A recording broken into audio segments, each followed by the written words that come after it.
কল্পনা করুন একটা দেশ বিশ্বকাপে খেলছেই না, কিন্তু সেই দেশই বদলে দিল বিশ্বকাপের সবচেয়ে বড় ম্যাচের ভবিষ্যৎ। ভারত বনাম পাকিস্তান, এই ম্যাচ মানে শুধু ক্রিকেট না, এটা রাজনীতি, অর্থনীতি, কূটনীতি আর আবেগের বিস্ফোরণ। আর এই ম্যাচ নিয়ে যখন পাকিস্তান বলল আমরা খেলবো না, ঠিক তখনই দৃশ্যপটে ঢুকে পড়ল বাংলাদেশ। সব শুরু হয় পাকিস্তানের অভিযোগ থেকে। পিসিবির দাবি ছিল আইসিসি নাকি ভারতের প্রতি পক্ষপাত দুষ্ট। সূচি থেকে শুরু করে নিরাপত্তা, ভেন্যু, সম্প্রচার সব জায়গায় ভারত বেশি সুবিধা পাচ্ছে। এর প্রতিবাদে পাকিস্তান ঘোষণা করে 15ই ফেব্রুয়ারি ভারত পাকিস্তান ম্যাচ তারা খেলবে না। এখানেই শুরু হয় আসল ঝামেলা, কারণ ভারত পাকিস্তান ম্যাচ মানে আইসিসি সবচেয়ে বড় আয়, ব্রডকাস্টিং, স্পন্সর, বিজ্ঞাপন, শুধু এক ম্যাচেই শত কোটি টাকা। এই ম্যাচ না হলে আইসিসির আর্থিক কাঠামোই কেঁপে যাবে। এই নাটকের সবচেয়ে বড় টুইস্ট, বাংলাদেশ তো বিশ্বকাপেই নেই, তবুও রোববার ভোরে লাহোরে পৌঁছে যান বিসিবি সভাপতি আমিনুল ইসলাম বুলবুল। প্রথমে আলাদা বৈঠক করেন পিসিবি চেয়ারম্যান নকভীর সঙ্গে, তারপর ঢুকে পড়েন আইসিসির ত্রিপক্ষীয় বৈঠকে। 5 ঘন্টার বোর্ড রুম মিটিং, বন্ধ দরজা, ভেতরে কি কথা হলো সেটা কেউ জানতো না।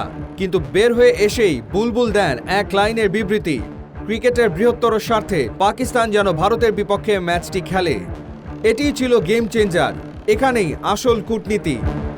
বাংলাদেশ বলছে আমরা নিজেরা বিশ্বকাপ খেলছি না, তবুও আমরা চাই টুর্নামেন্টটা বাঁচুক। মানে দাঁড়ালো বাংলাদেশ নিজেকে প্রেজেন্ট করলো একটা নিরপেক্ষ মধ্যস্থতাকারী হিসেবে।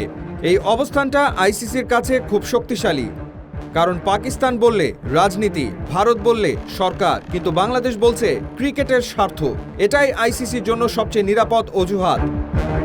বিসিবির বিবৃতির 1 ঘন্টার মধ্যেই আইসিসি প্রকাশ করে 476 শব্দের প্রেস নোট, যেখানে বলা হয় বাংলাদেশকে কোনো শাস্তি দেওয়া হবে না, বিশ্বকাপ না খেললেও আর্থিক ক্ষতি পুষিয়ে দেওয়া হবে। 2031-এর আগে বাংলাদেশ পাবে নতুন আইসিসি ইভেন্ট আয়োজনের সুযোগ। মানে স্পষ্ট, আইসিসি বাংলাদেশকে খুশি রাখতে চাইছে, কারণ বাংলাদেশ এখন শুধু একটা দল না, বাংলাদেশ এখন একটা স্ট্র্যাটেজিক প্লেয়ার।